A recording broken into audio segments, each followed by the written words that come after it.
I think we're live. I just seen the little light pop up that I can click on and it said stop broadcasting. So good evening and welcome to Let's Talk Shop with Russ. We're back again on Saturday night, 8 o'clock Eastern Standard Time, and have some really, I think we're going to have a great show tonight if Ryan over there cooperates. Otherwise, it'll be a sucky show, but I think Ryan's going to cooperate. So, but I'm teasing with him because I haven't really got to know him. I've seen some of his videos, and you know, I've talked to him tonight naturally. And one of the things I wanted him to do is talk about his.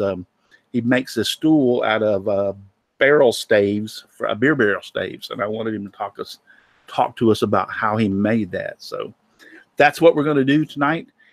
Before we get started, let me talk about my wonderful sponsors, and they are Devobel Technologies for web design, development, hosting. Visit devobel.com. FastCap, innovative products for the professional woodworker. Go to fastcap.com. Rockler, 60 years in woodworking. Create with confidence. Visit rockler.com. Bearwood Supply Company, your best choice for hard-to-find woodworking supplies. Visit bearwood.com. Clean Spore, the sanding specialist. Woodworkingshop.com. And Seiko, the scroll saw specialist. Seiko.com.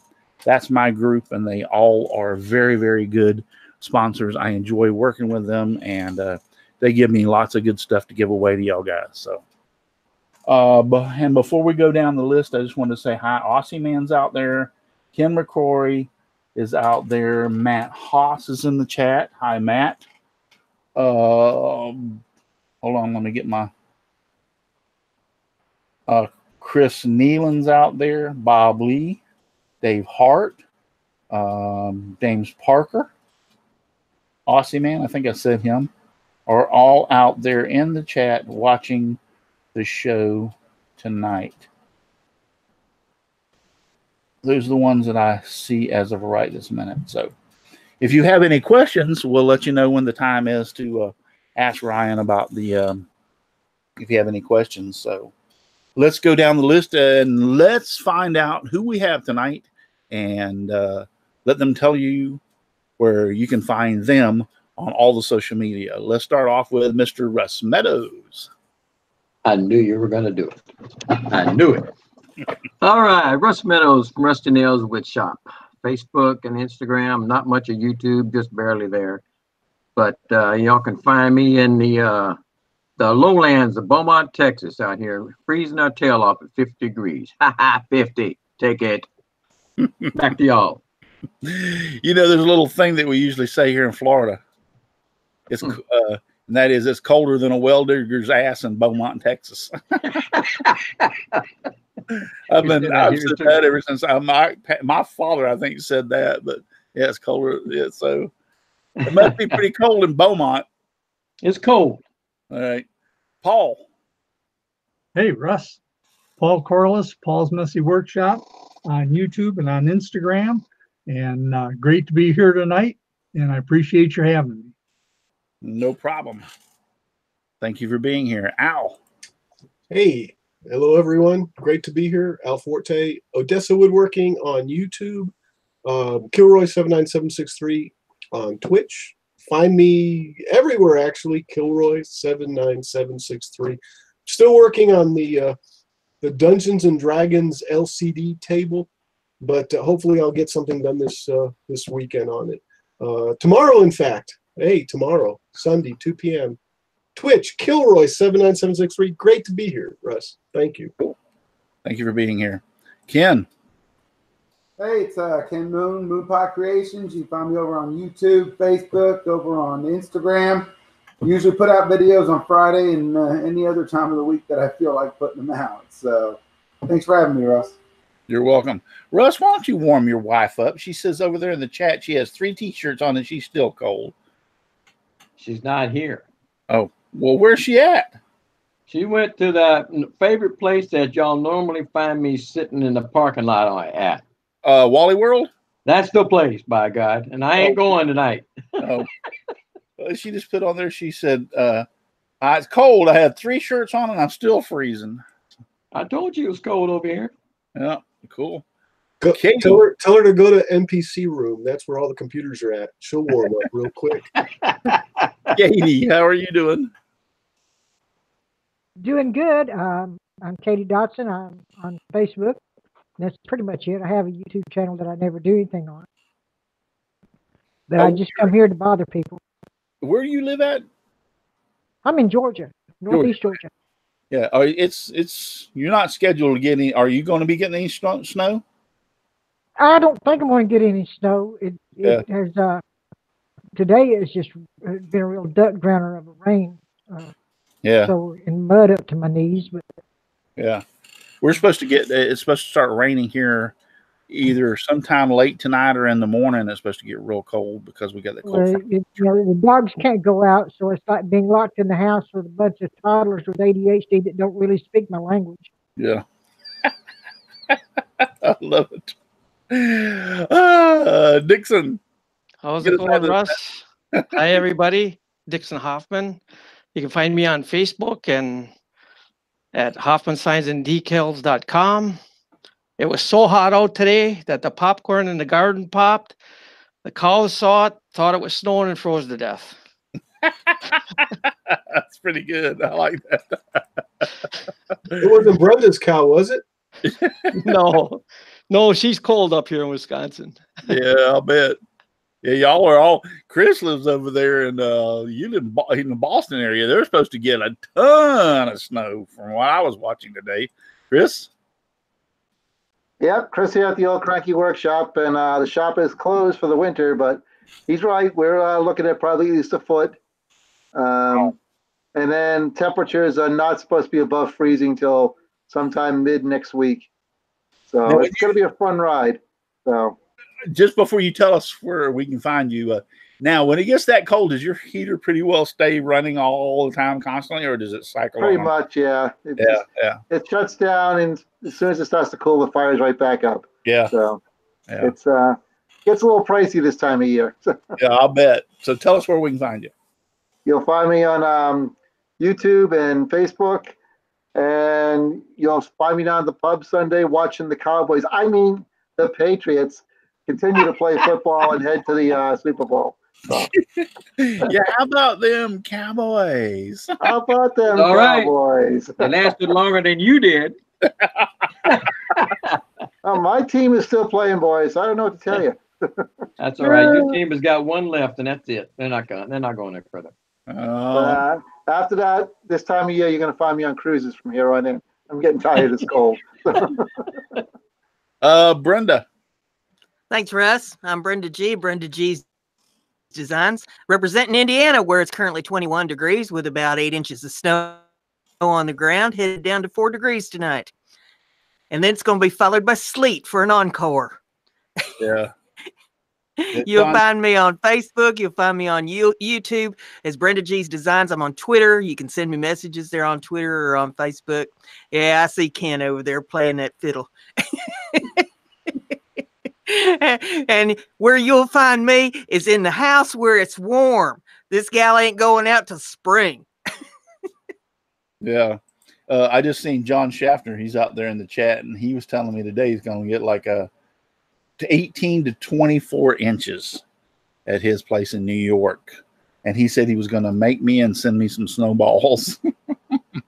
I'm like, damn, 18 to 24 inches of snow. I seen a foot of snow when I was up in the UP with my second wife's grandparents. They lived up in the UP, way up there, and it was cold that night. So we seen some snow. Just before I get to Ryan, there is something that I was going to say after I did my sponsors, and I forgot. A lot of you out there know Miter Mike from Facebook and being on the show and all. He supports woodworking and everything else. But Miter Mike Murphy is his actual name. His little daughter, a Marvelous McKenna, I believe that's how you say it, McKenna, is not doing very well. She's in the hospital. She's going in for a couple of surgeries, and one of them is open heart surgery, and another one is a surgery on her kidney. Her kidney has a tumor. I think they're going to, from my understanding, they're going to take the kidney. but the kidney actually had a growth, and he's posted this on Facebook, so it's I know it's okay for me to say this. The tumor had a growth that went up through veins and actually ended up into her heart. That's the reason she's having to have open heart surgery tomorrow also. So he's not capable of working right this minute naturally because his daughter in the hospital. They have a GoFundMe page for them, and I will, if Al would be so kind to take a few moments to find that and then post it out there in the chat over there for you to see that. If you have a couple of bucks and can spare them, throw them his way. Miter Mike's a great, fantastic guy. Sterling Davis broke down when he went up to do Tony Rulo's big slide thing. His truck got in an accident and broke its axle. Mike has like 4 or 5 kids and him and his wife, and he still took Sterling and his wife into his home while they were there because to get the car repaired, and started a GoFundMe page for them. I mean, this guy is just Mike Murphy is just fantastic. So say some prayers for his daughter, especially in the morning. She's going in at 9 a.m. in the morning for surgery, open heart surgery from my understanding. And if you look over on Facebook and see his page and you see her, Chad Grossclogs from Mancrafting sent her a mug with her name on it with Minnie Mouse, I believe it was. I saw that video today, and I literally sit in my computer chair and cried, literally. So I don't know I can't understand what the guy's feeling and going through. And I'm not trying to make this a down moment or anything. I'm just trying to tell you he's going through a lot of stuff right now. He can use a lot of uplifting if you would just like to post on his page, and also to send him a couple of bucks if you can afford it. Send him a couple of bucks, and especially remember them in prayer tomorrow morning. I would appreciate it. Thank you very much. So let's get this on a brighter note, and Ryan's going to go like, wow, you're bringing me into all this before it's over. But our guest is Ryan, and he's from Barn Rat Studios. How you doing, Ryan? Good. How are you? Good and great. Sorry about that. I needed to say that out there because, like I said, Miter Mike's been a good friend of mine for several years. I've met him personally, know him personally, and know his family. So, no need for apologies, Russ. I think when I found this community, that's stuff like just blows me away. I've been part of online communities and other professions I've been in. The maker community, be it woodworkers, churners, leather workers, metal workers, we all end up becoming this one giant, oftentimes dysfunctional, and that's right, I'm talking to you, Ken Moon, family, that just we're there for everyone. And so, absolutely, exactly what you said, Russ. If anyone can help out Mike and his family, even with just thoughts and prayers, let's send them out, tonight, tomorrow, and ongoing as McKenna goes through what she does. Yeah. So I stumbled across your post, and I think we like stuff or whatever, and saw where you were. I think you were asking Izzy some questions about when you were making this stool. Yeah. And I saw that post, and as soon as I saw that stool, I'm like, oh, I followed you for a little bit. When I saw that stool, I was like, ooh, that's something that's a little bit different than what normally people would make. And so that's what caught my eye, and I was like getting a hold of you. And so that's what I would like for you to talk about is how you saw it and, go into the making of it. Now, you obviously have a lot more beer staves in your shop after I got to see a couple of pictures of them back there, right? Yeah. So I guess the backstory is I am a one-man shop working out of a 2-car garage. A lot of what I do, I started making small little tchotchkes, selling them at craft shows, stuff like that, yard games.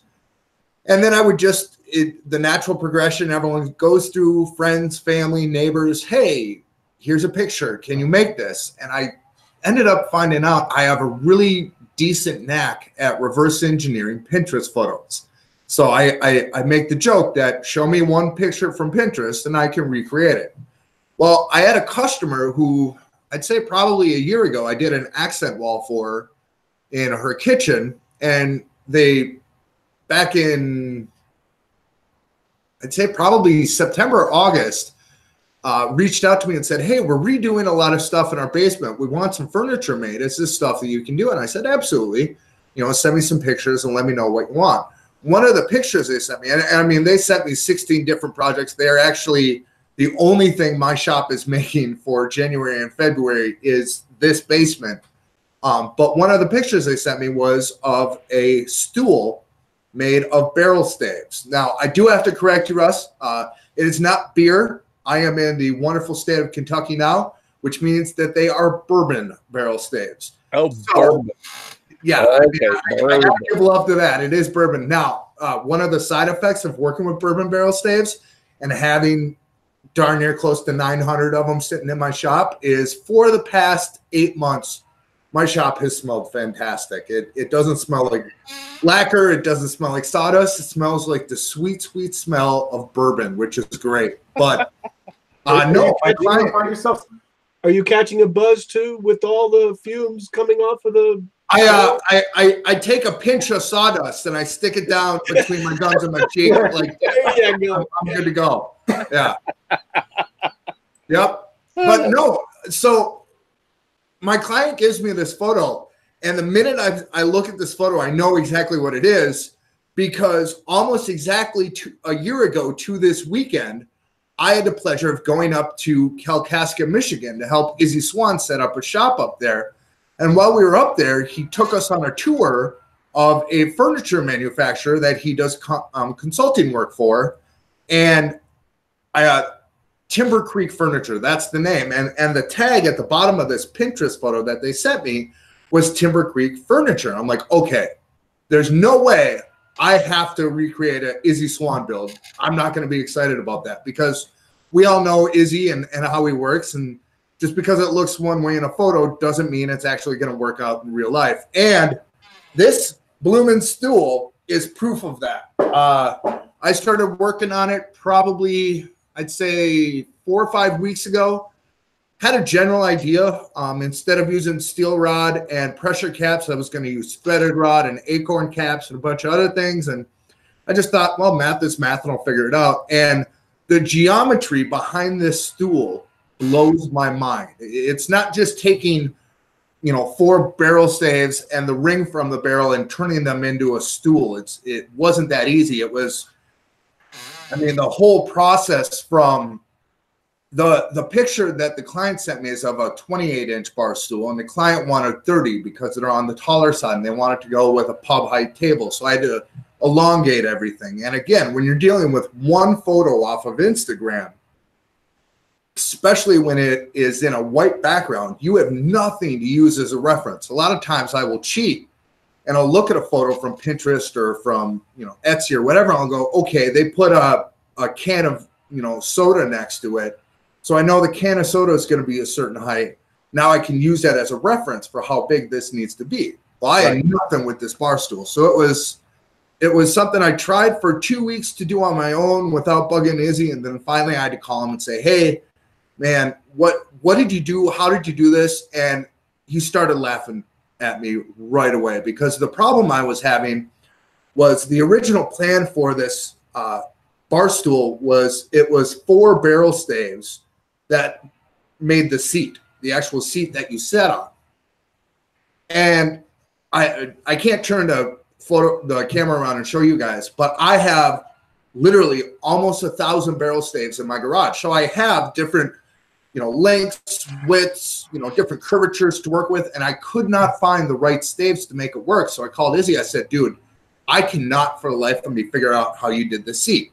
I struggled for 2.5 weeks to make the legs and get everything, and it's fine, but I can't get this seat on there. And he starts laughing, and he said, that's because it's not barrel staves. We took walnut pieces and made them look like barrel staves and milled it too. And I'm just like, oh, but that's exactly it. It's as an upcycler, reclaimer, somebody who works with a lot of salvage material, I sometimes do that where I sit there and go, okay, I need to incorporate a different piece that maybe isn't, a barrel or whatever, so that it works. And this was a situation, but it's been a process. It's I finally actually today I'm sure you saw Russ and on our social media on Barn Rat.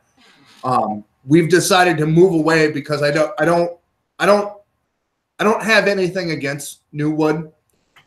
My clients hire me because I am an upcycler, because I am a reclaimer. I'm not to the point of Tim Sway where, everything is reclaimed, but if I'm charging a client for a reclaimed item, I'm going to do my best not to bring in a bunch of new materials. So I have a bunch of barrel heads that aren't in the greatest condition to turn into just a standard piece themselves. They actually have a slight bow and curve to them, and it's working out great for the seat. So I'm not quite sure. Let me back up a little bit, and I can show you guys here. I'm tethered to the headphones, so yeah, I want to see that and you can describe. Now, did you use barrel staves for the top on yours? No. So the top is actually, you can kind of see in a profile. Sorry, this is not the greatest camera work. This is the portion of the head of the barrel. So the head and the bottom of the barrel all are the same wood. It's the same oak that the staves are made of. It's just oftentimes more flat. This one is not. It's got a slight indent to it, which is pretty easy to sit a butt in. Right. But all I did was take, in essence, the center of the stave or the barrel head, and I cut it to 10 inches wide. So when it sits on a stool, as you can see here, you've got plenty of space for, even my big backside to sit on. Yeah. I was going to say, don't get rid of it. So now those are just threaded rod that go in between. Yeah. So this is just threaded rod, and then let me see here. We'll twist it around. So right here on the inside of the stave, I've got just a regular nut with a lock washer and a washer, and then on the outside, it's an acorn nut. Right. Okay. So that holds everything there, and then as I tighten this inside nut, it creates the pressure against the two outside staves it's connected to make it sturdy and stable. So I sat on this at 245 pounds, and then I have my wife sit on my lap at the same time. I'm not allowed to give her exact weight, but I will say that this will hold in excess of 350 pounds, so I'm comfortable with it, because I'm always worried when I make something that people sit on, right? It's going to be an issue. But now, is there another set of, okay, what's that down at the area? Yep. Right at the bottom there's another cross brace of the threaded rod with the same setup. Right. Only I took the ring that usually goes on the outside of the barrel, and that doubles as more support on the bottom to keep its form, and then as a footrest when you're sitting on a stool. Right. So yeah, it's very close to Izzy Swan's original design. I modified some things. Again, I went with the threaded rod instead of the regular straight rod with the pressure caps. Right. And the barrel head top or stool seat instead of messing with the walnut and making it look like a bourbon. Now, how did you attach the top to the to it? Oh, that's important. So let's see here. Right there is actually, hold on one second. I know this doesn't make for great television, but I'm going to grab a couple staves to use as an example to explain this. Bear with me. No problem. I'm just curious. I'm curious as to how it goes together. Curiosity killed the cat. So that's a great design. Yeah, it is. As soon as I saw it, I was like, I like looking for people that do things out there, but also do things that are a little bit different than what everybody would put together. And so, Brian, yes. Jim Bashir had a question. He wants to know what blades do you cut through pallet nails with for Ryan? For liability's sake, my lawyer's going to tell you remove all nails before you cut through the wood. But if you are the owner and operator of Barn Rat Studio and you're stubborn and lazy and don't want to take nails out, the general purpose Diablo blade from Home Depot does pretty well. Yep. I've actually talked with some manufacturers at woodworking shows. I would love to see a 10-inch demo blade Nobody's going to make it, again, for liability issues. But I think a lot of us reclaimers and upcyclers would love to have a demo blade. When I do my accent walls, which is putting barnwood, pallet wood, all this stuff up on somebody's wall, a lot of times I actually have a wall I'm installing on Monday. That's 250 pallet slats, which means I need to rip down both sides of 250 pallet slats, sand them down and all of that stuff. I go through a lot of consumables doing it. Every wall that I put up, I account for in the pricing to have to buy another $45 blade because it ruins it.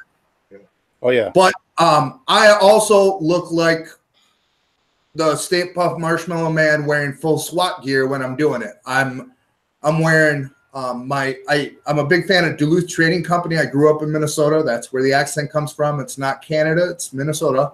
But I found out about a company called Duluth Trading Company. They make duck canvas or fire hose work pants that really good at bouncing nails off of. They won't go through the fabric.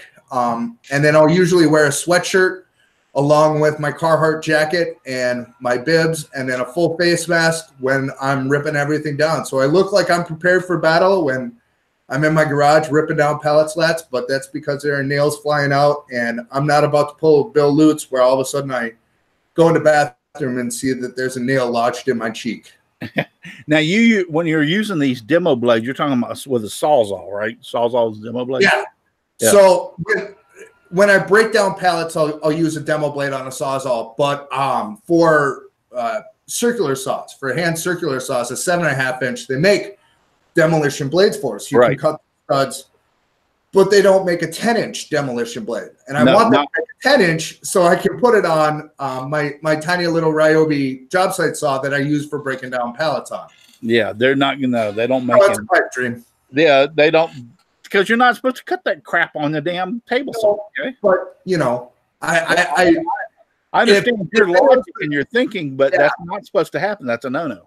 If anyone's been following Barn Rat from the start, I do a lot of things you're not supposed to do. Well, you're not the only one, trust me. Yeah. But I got into, when I was breaking down pallets, I just got into where I run my saw up both sides and eliminate the nails, from the side pieces, and just wrench the piece off and then pull the nails out for the center. That's what I do. I will tell you a little secret on those that you can use that works really well. Just get a metal cutting blade. Oh, the problem is I stopped breaking down pallets. Again, I don't want to sound too full of myself, but the amount of work that I do and the quantity of pallets I go through, it actually makes more sense. I buy my slats, and I know this sounds bougie as all get out, and I buy my slats pre-cut off the pallets from a pallet recycler in Cincinnati. I go up there, I'll buy 400 at a time, throw them in the back of my pickup truck, and I'm good to go. Because on average, it takes, I'd say, probably 7.5 to 8 minutes to harvest all the slats off a pallet with a Sawzall. People have told me about breaker bars and pallet bars and deck bars. It just doesn't work as well for me. I can go to Diane over at Lumberjack Recycling in Cincinnati, drop $150 and get a truckload of pallet wood and call it a day. Yeah. And it makes sense for what I'm doing. We've got 3 of those over here in Gaffney. So. Yep. I've got one. I've got a pallet recycle place within 5 miles of my house if I wanted to do that. Yeah, and their trash can at the end of the day, it's just chock full with pieces of pallet over there. Yeah, I have a 55-gallon drum in my driveway that just sits there, and any day it's not raining, I'm burning scraps out of. I've got a good enough relationship where I've been working with Lumberjack in Cincinnati for over a year and a half now, where I actually will call Diane over there and say, hey, I just signed a contract for this wall. I'm going to be building the wall in 6 weeks. Here's the kind of slats that I need. And she'll keep track of them. And I mean, I'm really picky. I do know that pallet wood is sometimes not exactly appreciated, or people worry about chemicals and all that. I do request from my supplier that the pallets they use are from certain companies that sell them back to them and stuff like that. But one of the things, and since I have this fantastic platform to stand on, is I was in pest management for 10 years before I started Barn Rack Studio. While in pest management, I learned numerous things about pesticides and chemicals. And one of the things I learned was how quickly they actually dissipate in an environment between wind, friction, water, light, all this stuff will break down a chemical. So for the record, since I have people listening, there is the same amount of danger putting pallet wood in your home. I'm not saying eat off of, but there's the same amount of danger putting pallet wood in your home as the 2x4 you're buying from Home Depot. Yep. Yeah. So I agree with you. I agree with you. Off of it, but I wouldn't eat on the 2x4s either, by the way. I was going to say I wouldn't make a cutting board out of pallet wood. Right. Mhm. But the same aspect. You're saying I should not chew on a 2x4? You're Okay. talking to the guy who uses cutoffs from his bourbon staves as dip. So Jim Bashir said he's no longer watching you because he just is totally flabbergasted at the fact that you buy your stave. Buying pallets. But yeah, he said I'm out of here. I won't take this. sorry, Jim. I still love you, man. Anyway, he did have a question though. Let me back up just a little bit so I can see it. His question was, did you have to embed any weights in the reclaimed lamp you built? I hate to say this, but which one, Jim? I mean, I know you're gone, but I built a couple of them. Can you specify which lamp? Okay. Well, Jim, you're gonna have to specify which one. So we're back there. Yeah. All right. Now you went and got something you wanted to talk to us about how you put that top on or whatever. So barrel staves, as you guys can see, these 3 staves are all from the same barrel and they haven't been cut, but they're always different widths.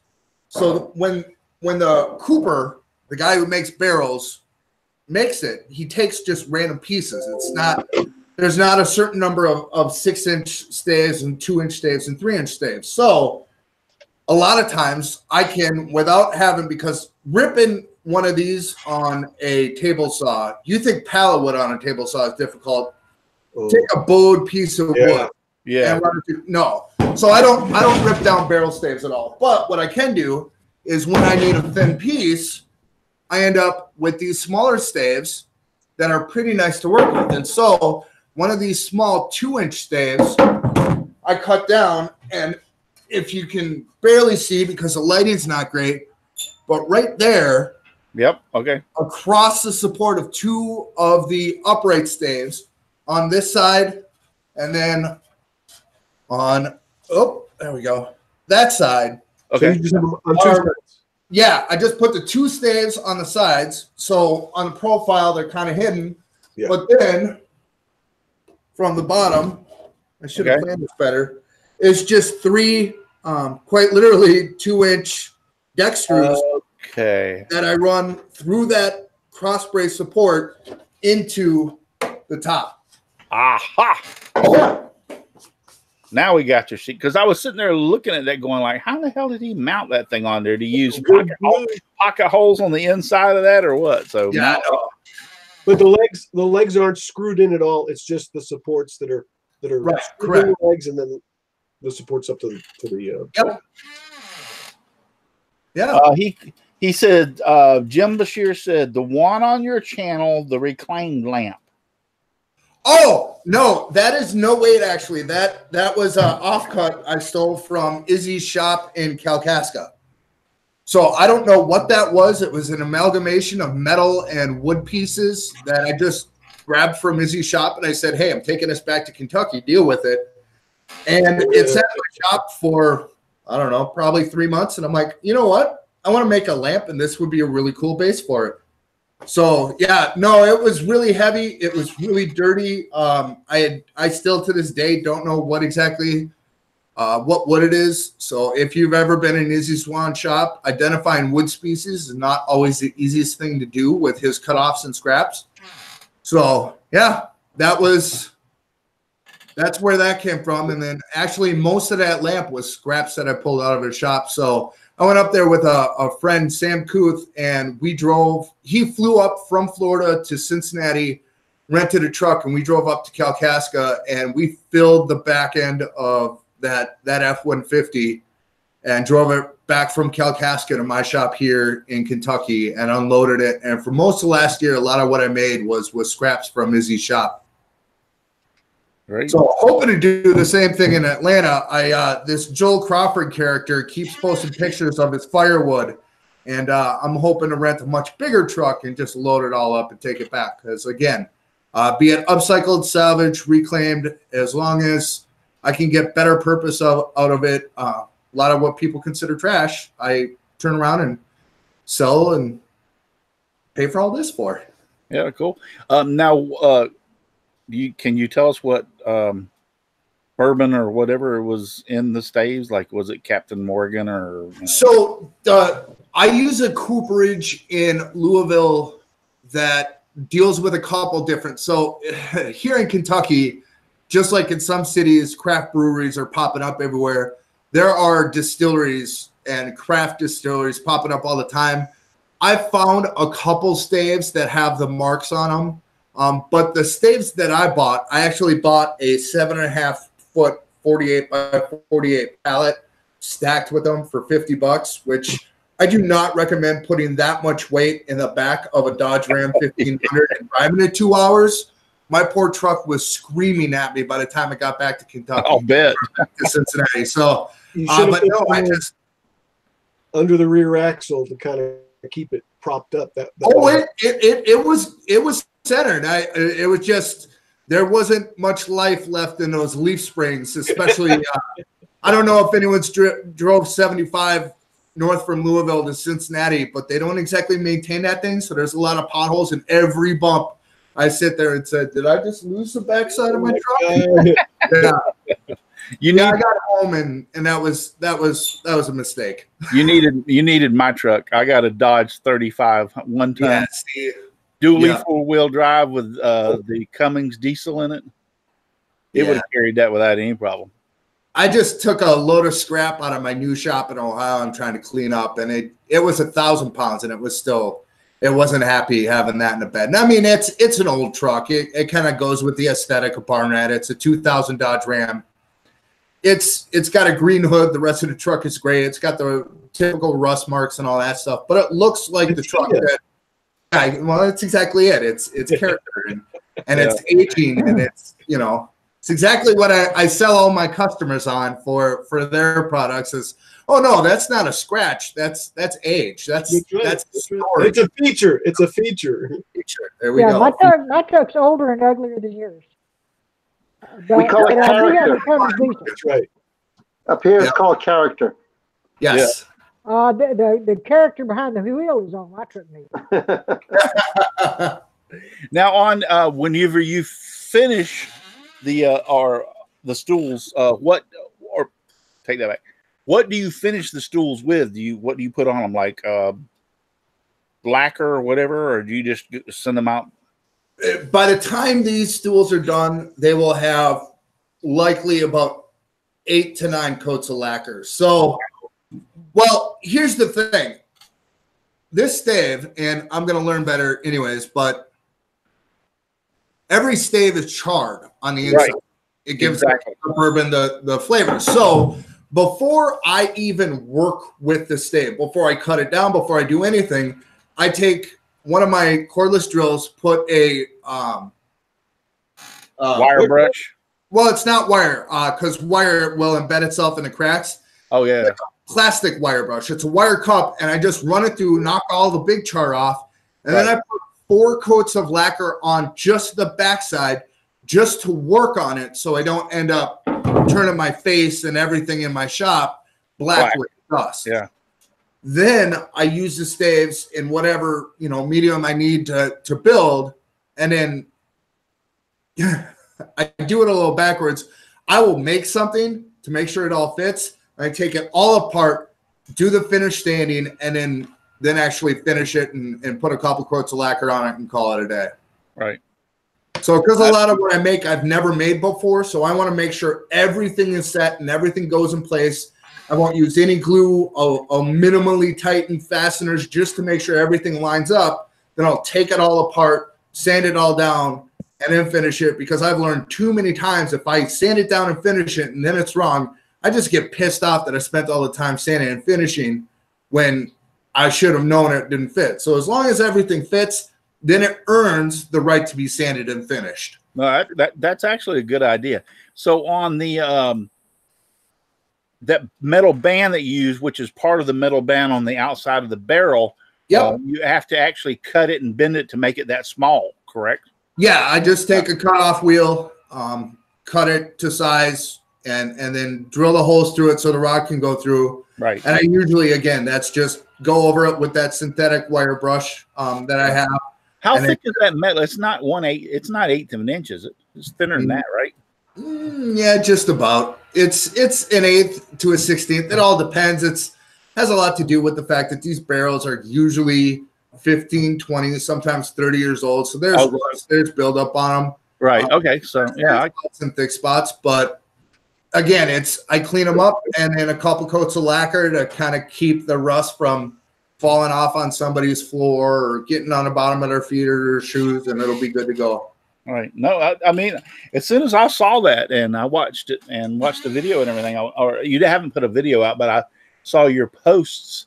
Well, are you going to be putting a video out on how you built these things? No, because again, it's one of those, I don't want to sit there and have people thinking that this is absolutely my creation. I'm sure if you talked to Izzy and told him what you're going to do, that he would give his blessings. I mean, come on. You might even get a special Izzy appearance. Yeah, you could even say, Izzy did this, and I'm, just trying to do the thing. I mean, I think you ought to make a video on it, and I think Izzy would support that. Yeah, and I guess the problem I have, Russ, is problem a lot of guys have who do work for income and not for YouTube. A lot of you got to work. Yeah, I'll make something, and I've got 3 more of these I have to make, and I can do it in an afternoon. But if I videotape the process, it's going to take me 2 days. Right, and that's the problem I have. I'm not a content creator. I am absolutely part of the community, but I don't rely on YouTube and Instagram for my money. You're preaching to the choir, because I totally understand what you're talking about. Yeah, I love videos. If you got a project which you've got enough time to video and put up there, it's great. But if you've got to bang and get some money out of these things, you don't have time to do that. I understand. Yeah, a lot of my videos are going to be the small stuff, the tchotchkes and craft show items we make, because what I'll do is when we have our booth set up at our craft fair or flea market or holiday event, I'll have our little 19-inch monitor, which oddly enough, I bought a TV from the 60s. I'm going to convert for this. But then we just run our playlist of our build videos in the background. So when people pick up a bottle opener, all of a sudden they see me making that bottle opener on the screen. It's been a really good sales tool for us. They're like, "Oh, you make this?" Yeah. I would like to see you, though, once you get your order fulfilled, maybe later on down the road, and make one and do a video on it. I really would like to see that. All right. I'm serious. I think that would go over really good for your channel. And I would definitely watch it, and I think it would be a real nice asset for it. But I understand what you're saying. You got to get these out and get these, and you got to have the income. That's great. But my point was, if you one day have a few extra moments, you could just say, you know what, I'm going to build one and video it and put it up on my channel. I would be willing to bet you it will get a lot of views. Makes a lot of sense. And looking at my stack of barrel staves, I think I got a couple I could spare. Yeah, I think you would find you'd get a lot of views. I would watch it. Thanks. Well, yeah, I'll watch it too. Well, I got 2 views, which is about 80% more than I usually get on my videos. So, 3. I'm good. Yeah, I haven't even made the video yet, and it's my most watched video I've ever had on YouTube. There's 4. This is getting out of control. I'm calling Rigid for a sponsorship. I'll watch it, but I'm going to copy it. And that's what I was going to say. Call me when you get hung up. I'll help you through it. Where do you live at, Ryan? Just south of Cincinnati in northern Kentucky. So Okay. I'm 20 minutes over the border. But anyway, my point is if you make one of those videos and everything, I watch it. I'm going to copy the damn thing too. Yep. But here's my point. I'm going to have to find where I can get the staves because I don't know if we have any here local. I'm not sure, but anyway, so in Atlanta, I'll bring you a bunch. I got some to spare. That's what I was going to say. I might have to come see and get some of the staves from you. Yeah. Hey guys, I can see it now. Russ is going to do a video with you in it, and you with Izzy. It's going to be kind of this big. Anyway. Yes. I tell you what, I got some. Well said, Al. Well said. I got some white oak blanks from Jack Daniels that were the actual barrel staves to make pins out of. I bought like 20 of them, and I got them, and I opened they came in. I know they were from Jack Daniels. Trust me, when you open the box, there is no ifs, ands, and buts where they came from. As I opened the box, and you could just smell the Jack Daniels. I mean, I made a pin out of it, and I can sit at my desk and go, just run underneath my nose and go, oh yeah, you can smell the Jack Daniels. Needless to say, he didn't get much work done that day. Yeah, Sniffing pins. Is that the new thing, sniffing pins now? They send you a little certificate. Like when I ordered the 20 of them, they sent me I got 20 little certificates saying that they're from Jack Daniels, they're barrels that made Jack Daniels in them and everything. So I've watched some of the commercials. I've watched some of the YouTube videos, and also I like that there's a channel, the Science Channel runs everything is how they make stuff on it. And one of them was how they made barrels for whiskey and beer and whichsoever. And I was really fascinated the fact that they actually started the fire inside the barrel. I thought they like burned or whatever, but they actually started the fire inside the barrel. Yeah, the cooperage I go to buy, because what I buy, the slats that they sell and get rid of are seconds. There's cracks or nicks or something, and they can't, because they break down pallets that had once been used, rebuild them, and resell them. And yeah, watching, because the one I go to has these little columns of fire coming out of the ground that they sit the barrel on, and it just torches the whole thing. It's so fun to watch. Yeah. Jim Bashir wants to know, when you made the maybe podcast fan art, did you have to explain that to your wife? No, there are very few things I have to explain to my wife. She is just as backwards and crazy as I am. She sees random things coming from Amazon and just looks to me and goes, well, whatever you make, don't get us in too much trouble. Yeah. Or don't get arrested. Yeah. No, I understand that totally. Yeah, I got to remember to bring that down to Atlanta this year. It's been sitting in my living room staring at me for over a year now. Are you going to Atlanta, the woodworking show this year? That's my plan, as long as things work out. I'm currently on the fence about buying a 40 by 80 tobacco barn here, about half hour away from my house. If I have to drop the money on that barn, I don't know how much is going to be left for Atlanta. But right now, the tentative plan is I'll be in Atlanta at least Friday evening, all day Saturday, and most of the day Sunday. Yeah, I'll be there. I'm leaving out Thursday. I already got my car rental, motel, and airplane bought and paid for, so to speak. I'll fly in on Thursday. I'm going to stay with a good friend of mine, Rob Austin, there in Atlanta on Thursday, and then I'll be staying at the Cobb Gallery Friday and Saturday. You're not gonna drive your wife's vehicle up there so I can give you a giant 9-foot oak board again? No, she's let me drive it a couple of years up there, and this year when I went to ask her, she goes, "No, you're not taking my car." So she has a Camaro convertible, black leather interior.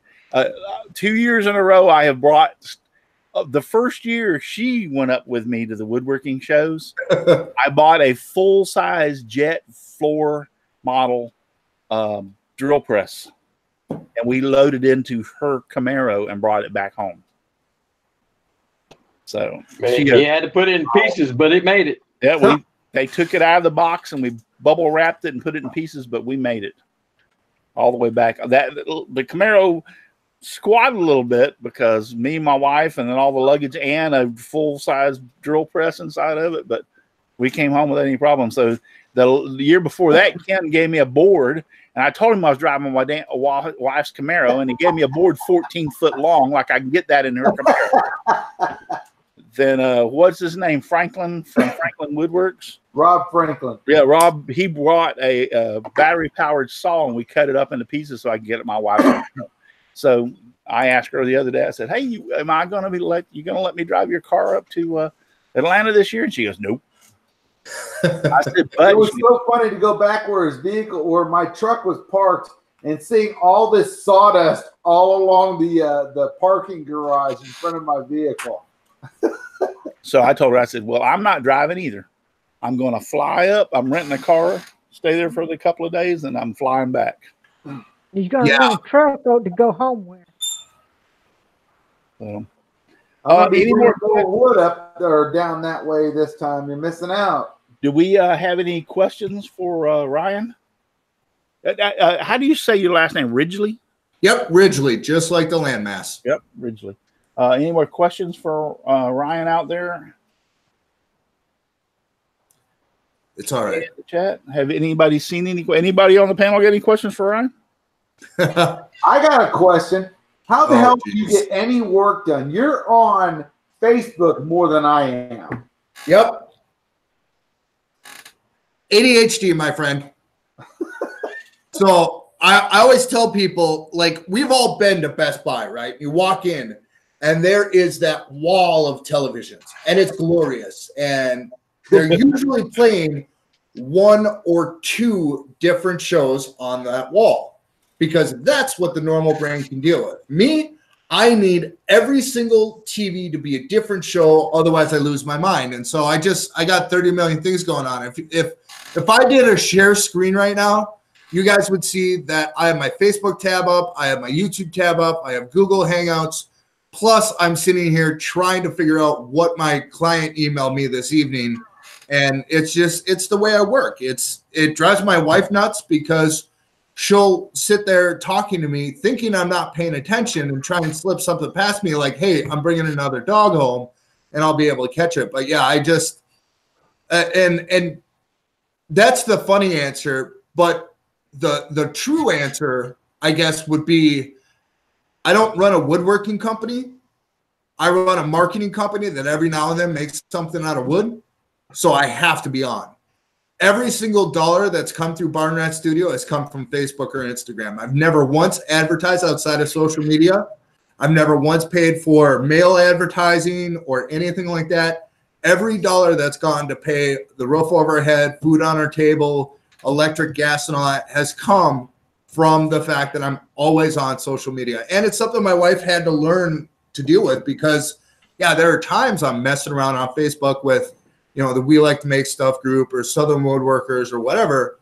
But a lot of times I'm sitting there looking and seeing who's building what, who's doing what, how do I get more clients? I probably spend on average $250 to $300 a month just on promoted posts and advertising on Facebook and Instagram.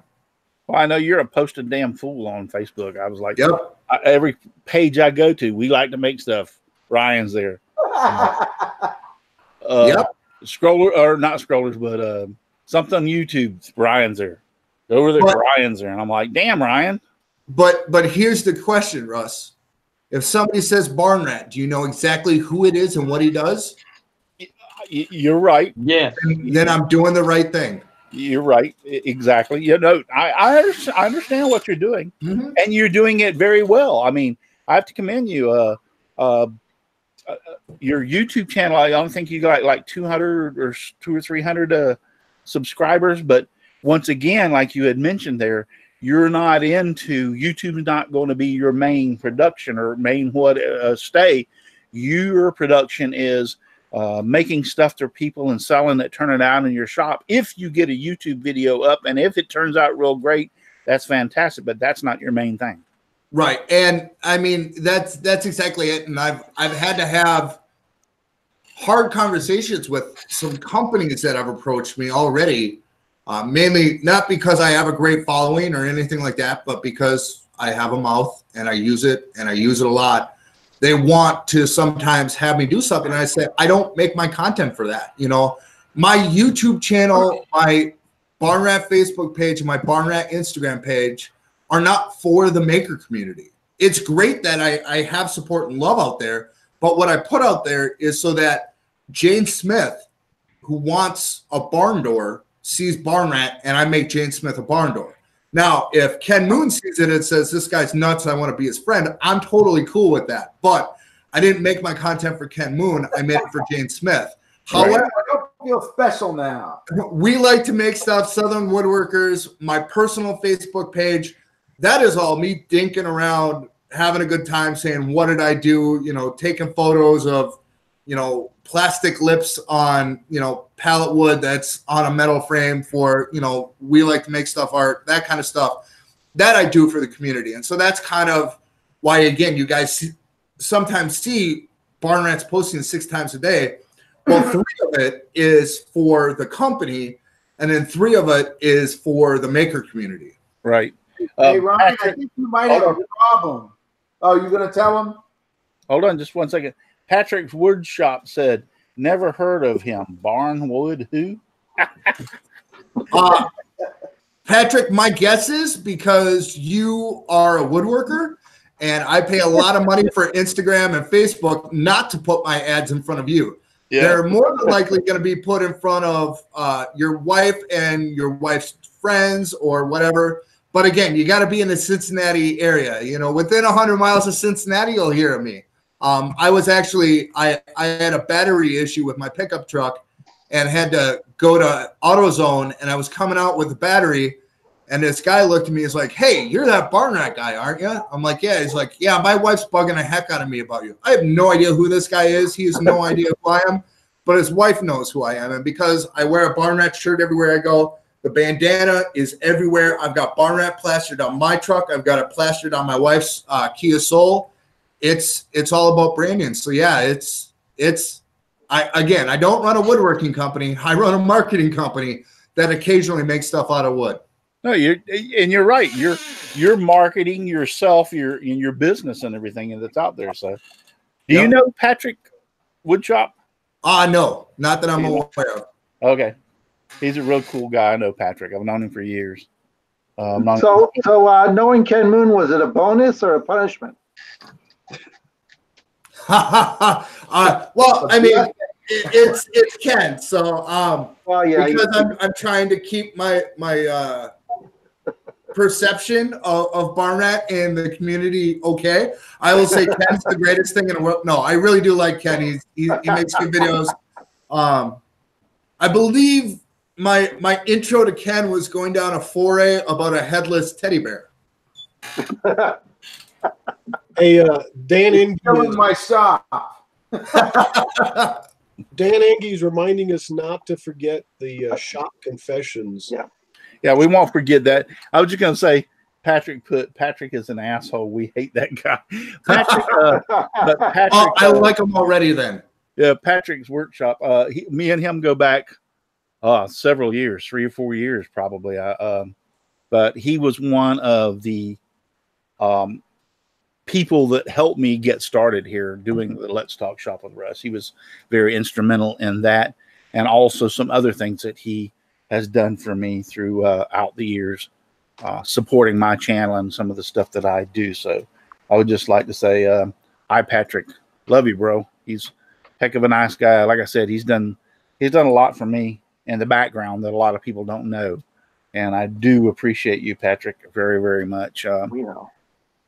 Really, really great guy. He does the YouTube videos and stuff, and all around this great guy. Right now, he's working on some of his CNC. He's building a thing for a CNC closed container from one of the things I saw. Hi, Russ, you old slob. Yeah, No, he's a great guy. I love Patrick. I love him to death. He lives way out in California. Yay. Way out. That's not slob, Russ. That didn't say slob. That's not slob. Oh, it didn't say slob? Well, I won't repeat what he said then. It looked like slob to me. Thank God I didn't have my glasses on. Russ, I do see a question in there I want to hit real quick just because it's funny. John Lockery, I hope I didn't butcher that too bad, asked me, what do I do with wood storage? A very forgiving wife. So I have a 2-car garage. Both walls have storage on them. One wall is pretty much all barrel staves. The other one's barnwood. And then my living room, my dining room, 2 of our spare bedrooms, and parts of our master bedroom all store not just wood, but I've got table bases, I've got crates, I've got lamp parts, I've got license plates. Those of you that know Barn Rat know license plates are kind of my deal. I have 8 milk crates of license plates just sporadic throughout my house. So with the new shop in Ohio that's hopefully going to open up in March here, once I get electric in there, I'll be moving to a 20 by 60 shop out there, and it will be much better. But right now, my storage is my entire house, and my poor wife has put up with it for 2 years now. Hey, you're making money, right? Yeah. That's the only reason. She said as long as the bills are paid, I'll be okay with it. But the minute that we don't have money for it, this stuff's got to go. So exactly. Yeah. Exactly. Yeah, I mean, if it's making money, it's anybody else on the panel before we go to the woodshop confessions have any questions? Or y'all are also just really No, I just thought I'd just say I do. What got you into woodworking, Ryan? Necessity. So I was in pest management for 10 years. I was living in Minneapolis. I was a technician in charge of the entire Minneapolis-St. Paul airport and the Mall of America. If it was creepy, crawly, or fuzzy and they didn't want it in either of those 2 facilities, I took care of it. I was at a national pest control conference in Tennessee, and a guy from Northern Kentucky approached me looking for somebody to help grow his company. I agreed to the job. Didn't really think much through because within 8 months, he and I no longer saw eye to eye. And I had moved my wife and my family and all that. We were stuck in Kentucky. And I said, well, let me just try making stuff out of wood. So I started making yard games, and it's just blown up from there. And I was just talking with my business coach last week. And I think the reason really honestly that Barn Rat has succeeded and why we're able to continue to grow, and we are growing, is from day one, and as cliche as it sounds, I have not had the option to fail. If Barn Rat doesn't make money, we don't pay our bills. We don't have food on the table. We can't feed our dogs. We can't put gas in our vehicles. My wife works at the county shelter. Yes, it's a county job, but she's still not making 6 figures, working at an animal shelter. So Barn Rat is necessary for our household income, and that's just the whole reason it works. I'm constantly hustling. After I get off with you guys, I'm going to have another 3 hours tonight where I'm going to be posting a couple ads for work I want to start lining up in June. It's constant forecasting, constant hustling, but it all started because I lost my job in pest control.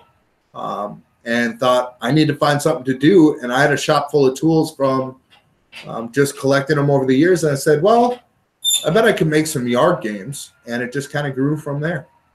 Cool. I mean, sometimes that's what it takes, so to speak, is the, There is a question in the chat. Jim Bashir's asking, when you go to a pallet company and ask for slats, is there a special term they use? Just asking for a friend.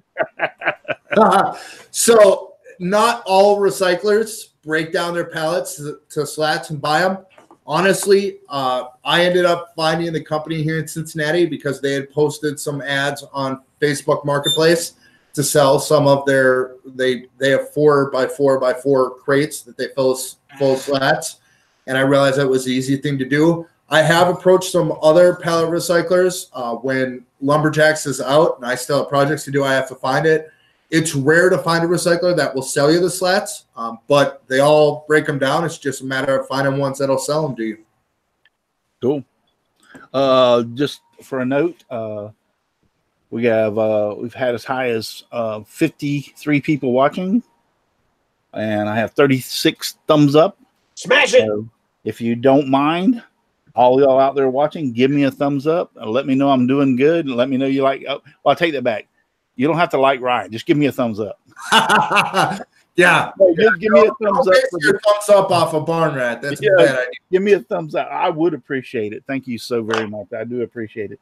It lets me know, and it makes me feel good when I see all those thumbs up, especially when I get just as many thumbs up as I do have people watching. That means that y'all all right now there's 45 people watching me. That means 45 people love me because I got 45 thumbs up. So just saying, just putting that out there. So, but we've had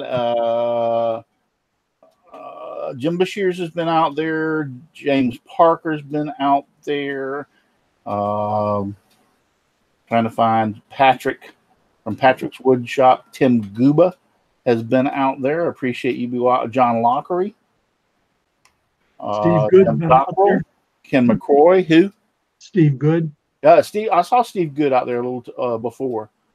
He was out there. Steve Good. John Lockery. Going back through Dan Inge from Dan Inge Woodworking. It's Dan Ingerbritson, I believe is how you say his name. Woody Walnut. You know who Woody Walnut is, River Rat?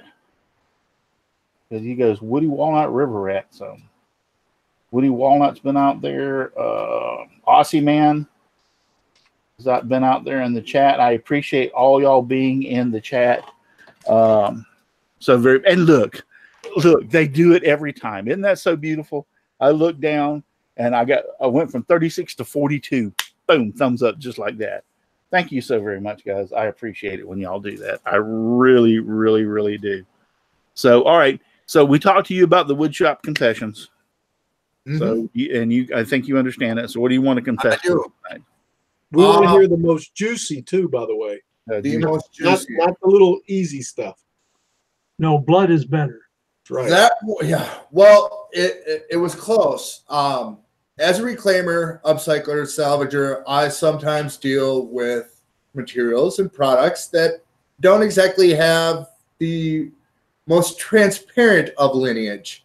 I had an antique guy here in Northern Kentucky reach out to me and say, hey, I have a bunch of wood that is back on my dock that I will sell it all to you for $20. And I said, sure, why not? $20 for a bunch of free wood. This was quite literally probably 3 months into me starting Barn Rat. I didn't even know about the maker community or anything. So I bought the wood. I put it on the side of my house, let it sit there for a while. And then probably 4 or 5 months later, I had a project. I'm like, well, I got some stuff on the side of the house. I might work for it. And I had just started listening to Reclaimed Audio podcast. And when Tim Sway had brought me into a maker group online. So I was just starting there. And sure enough, I start cutting into the wood in the afternoon. By the evening, I had an allergic reaction up and down my arms. I was wearing shorts and it was down my legs. It was all over my neck. Come to find out, I had been dealing all day with creosote wood. Ooh. I had chemical burns for over a month and a half from that stuff. And wow. To this day, I will not take wood that is darker than my sweatshirt. I don't care if they promise it's not treated with creosote. I am definitely afraid of that stuff. And being in Northern Kentucky, every fence and barn seems to be treated with the stuff. And if the wood's black in any way, I'm not touching it. That's probably my biggest thing. And I thought for sure, because at the time, this was before my wife had the county job at the shelter, for the first 3-4 months of Barn Rat, we didn't have health insurance for our family. It was just something we had to go without because we were in that situation. And so I had to deal with these burns from this creosote, this allergic reaction on my own, and it was not fun. I will never do it again. Now, no matter the temperature, I wear long sleeves, I wear pants, I wear eye protection, I wear my RZ mask as often as I can remember. But yeah, it's some of that stuff as a reclaimer and upcycler, it's not to be messed with. That was probably my biggest one. I think that's probably one of the worst confessions. Yeah, that's in the top 5 easy. Yeah, man. So bless you. I told you guys in a pre-show, I have built this company off of doing stupid stuff. So yeah, I'll bless you, and that don't happen again. No, I know creosote very well. I've dealt with it throughout the years and know what it can do. Everything back in the day used to be fence posts were done with creosote. Telephone poles, your telephone poles that are in your yard, if they were more than or 15 or 20 years old, I can guarantee you a lot of them got creosote in them. That was the thing to do. Railroad ties soaked in creosote. I mean, and I have dealt with it. I don't have an allergic reaction to it like you did, so to speak, but I have handled it before enough that it broke, like just from holding it, moving. Like we did some fence one day, and I didn't think about grabbing gloves. I just started grabbing the posts and putting them off the truck on, and we were laying them out along where the fence would go. And by that afternoon, my hands were like raw, and from where the creosote had damaged my hands. But now imagine sanding it with a random orbital sander with no bag on the back of it. Ooh, yeah, that's what I dealt with. I was trying to make I remember I was trying to make a Jenga set out of it, and so I was cutting this big 8-foot section into 10.5-inch lengths, and then sanding it all by hand, and it was so stupid. I think that's worse than the methyl bromide and that they treat some of the damn pallets with. The creosote, I think it's worse. The creosote, did it not smell anymore? Had the smell dissipated? It's got a smell to it, but if you don't know what it is, you don't know what you're. Yeah, but I was asking Ryan if it still had, that creosote smell. I did 10 years in pest control, and I am a smoker. I have absolutely no olfactory senses. Yeah. Yeah. No, my sense of smell is horrible. That's why, like I said, I'm not the greatest at like determining wood of the reclaimed variety, because one of the big ways is the sniff test. Cut it and see what it smells like. It all smells like sawdust to me. So I just came across probably a week ago. I picked up either some Kumaru or something from Building Value, a reclaim source I use, and it's really hard and dense, but Billy McCord told me to cut it and smell it. I'm like, kind of smells like vanilla. He's like, oh, well, it should have a peppery smell. I'm like, sure, pepper works too. Yeah. Mike Fulton. Hi, Mike. Mike Fulton's out there in the chat. He just showed up. So Mike Fulton's a good. He's supposed to be doing my taxes. Yeah. Mike Fulton. How you doing, Mike? How you feeling? All right, guys. Well, any other questions from y'all out there for Ryan before we get out of here? It's been great.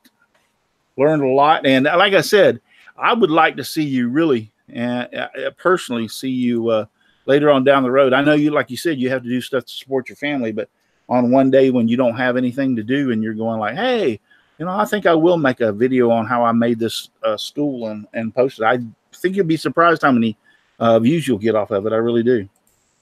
Fantastic. Yeah, we're again with the new shop in Ohio. I'm hoping to have a lot more video come out of some of the stuff, not just project videos, but some of the stuff we're doing for the shop too. I'm hoping to try and catch it on video.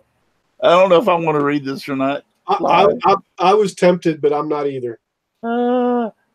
Mike said, who was he doing taxes for? Ken Moon? For Ken. And, Who else? Yeah, he says. Yeah. Mike says, "I did your taxes, Ken, but I didn't understand the donkey write-off." Hey, the donkey, the midget, and Hey, this is a PG-13 show. Hey, Be careful here. PG-13. Well, then you business need to talk entertainment. to Ryan. You need to talk to Ryan because the sniff test is something totally different in my world than apparently it is in his. Ken, it's legit. They're business entertainment expenses. Business It's a petting entertainment. zoo. It's a petting zoo. Oh, Lord have mercy. I know we're getting out of here now. Is Sterling? Everybody's saying hi, Sterling. I didn't see Sterling come in. Yeah, and there was a Sterling, are you out there, Sterling Davis? Hi, Sterling. He said, "Who is the rat fella?" Yep. there was a Sterling, Steve Good. Steve Good's out there still. So, all right. Well, Ryan, I really appreciate you being on tonight. And one thing I was going to ask you before, when you bought the threaded rod, you just bought a long piece of threaded rod and just cut it up to the lengths you needed for the. Yeah, that's what I kind of thought. So, Hey, Russ. yes. I want to point out there was a super chat a little while ago. Oh, yes. Niantic River Woodworking or Woodcrafting. Sorry, Chris, with Chris Nealon. I got so busy. I saw that, and thank you, Al. Thank you very much, my friend, for doing that. Niantic River Woodcrafting with Chris Nealon gave me a super chat. Thank you very much, Chris. I really appreciate it, and I'm sorry that I missed that. I mean, I didn't miss it. I saw it, but I got talking, and one thing led to another, and it fled. But Yeah, but you say the name so well now. Yeah, I know. Russell, they're Hey. asking who won the contest last week. For the The dragon. I posted it on Facebook. Hold on, give me 1 second. Patrick Hagen, I think it was. Sir Patrick? Yeah, Sir Patrick Hagen. Isn't that who it was? Hold on, I'm looking. I posted it, but I need to find it real quick. Yes, ladies and gentlemen, we are waiting to hear the winner of the I dragon. think it's Patrick Hagen, but I'm looking for.